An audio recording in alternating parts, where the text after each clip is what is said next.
নমস্কাৰ প্ৰিয় দৰ্শকসকল, ফেব্ৰুৱাৰী মাহৰ ৰাশিফলৰ শিতানলৈ সকলোকে স্বাগতম জনাইছোঁ।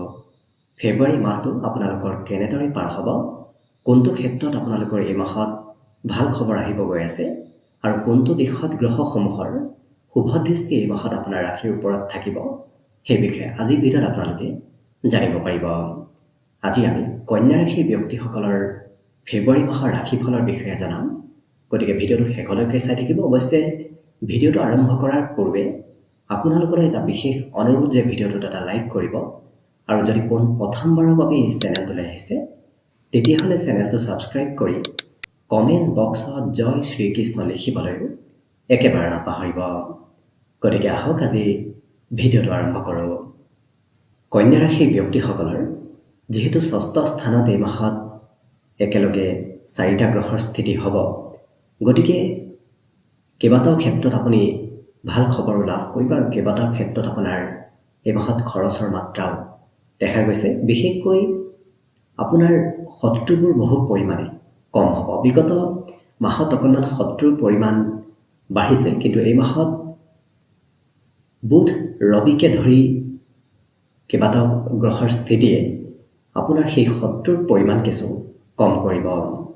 লগতে পিতৃৰ সৈতে মাজে সময়ে হয়তো এই মাহত মতভেদ আপোনাৰ থাকিব পাৰে, গতিকে কিছু গুৰুত্ব ৰাখিব। এই মাহত কিন্তু আপোনাৰ ভ্ৰমণ যাত্ৰাৰ যোগো পৰিলক্ষিত হৈছে। দ্বাদশ স্থানত যিহেতু একেলগে 4টা গ্ৰহৰ দৃষ্টি থাকিব, যিটো কাৰণত এই মাহত আপুনি একাধিক যাত্ৰা কৰিব লাগিব। যাত্ৰা ভ্ৰমণৰ পূৰ্ণ যোগ পৰিলক্ষিত হৈছে। যদি আপুনি ব্যৱসায়ী, তেতিয়াহ'লে ব্যৱসায়ৰ হৈ যদি যাত্ৰা কৰে, সেই যাত্ৰাই এই মাহত আপোনাক নিশ্চয় লাভ দিব। লগতে আপুনি এই মাহত কৰ্মৰ জৰিয়তে হয়তো সৰু সুৰা যাত্ৰা কৰিবলগীয়া হৈ পৰিব। যদি আপোনাৰ কৰ্ম ঠিকে ঠাকে চলি আছে, তেতিয়াহ'লে আপুনি নিশ্চয় কৰ্মৰ বাবে ক'ৰবাত নহয় ক'ৰবাত যাত্ৰা কৰিব পাৰিব। আপোনাৰ মনৰ কামনাবোৰ ঘূৰা ফুৰা কৰিহে পূৰ্ণ হ'ব। ঘৰত থাকিলে সিমান মনৰ কামনাবোৰ পূৰ্ণ এই মাহত আপোনাৰ নহ'ব, গতিকে ঘূৰা ফুৰা কৰাটো আপোনাৰ বাবে ভাল হ'ব। কিন্তু সৰু সুৰা ৰোগ ব্যাধিৰ মাত্ৰাও এই মাহত মাজে সময়ে আহিব পাৰে। বিশেষকৈ পেটৰ সৰু সুৰা সমস্যা, মূৰৰ বিষ অথবা ভৰিৰ বিষ, এনেধৰণৰ সৰু সুৰা সমস্যা এই মাহত আপোনাৰ আহিব। গতিকে যিমান পাৰে আপুনি নিজৰ স্বাস্থ্যৰ যত্ন ৰাখিব। পাৰিলে আপুনি সূৰ্য অৰ্ঘ্য প্ৰদান কৰাৰ চেষ্টা কৰিব। ৰাতিপুৱাৰ ভাগতে সূৰ্যক জল অৰ্পণ কৰিব, তেতিয়া দেখিব আপোনাৰ বহু পৰিমাণে ৰোগ ব্যাধিও কম হ'ব।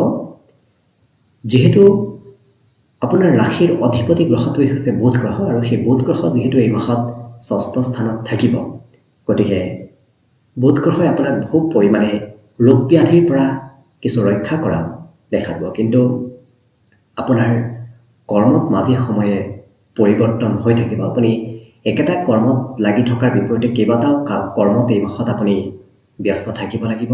কেইবাটাও কৰ্মত এই মাহত আপুনি জড়িত হৈ পৰিব লাগিব।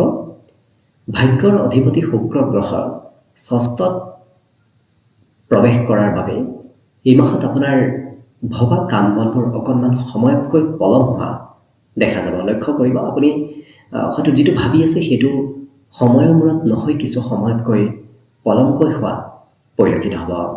আৰ্থিক ক্ষেত্ৰৰ ফালৰ পৰা আপোনাৰ হাতত ধন খুব কমকৈ থাকিব। এই মাহত খৰচৰ মাত্ৰা কিছু বেছি দেখা পোৱা গৈছে। আপোনাৰ হাতত যিমান ধন থাকিব তাতকৈ এই মাহত কিছু আপুনি ধন বেছিকৈ খৰচ কৰিবলগীয়া হৈ পৰিব। গতিকে যিমান পাৰে আপুনি আৰ্থিক ক্ষেত্ৰত অকণমান যত্ন ৰখাৰ প্ৰয়োজন আছে। বাকী দ্বাদশ স্থানৰ অধিপতি ৰবি ষষ্ঠত প্ৰৱেশ কৰাটো আপোনাৰ বাবে শুভকাৰক এইকাৰণেই হ'ব কাৰণ বিপৰীত ৰাজযোগৰ এই মাহত আপোনাৰ সৃষ্টি হৈছে।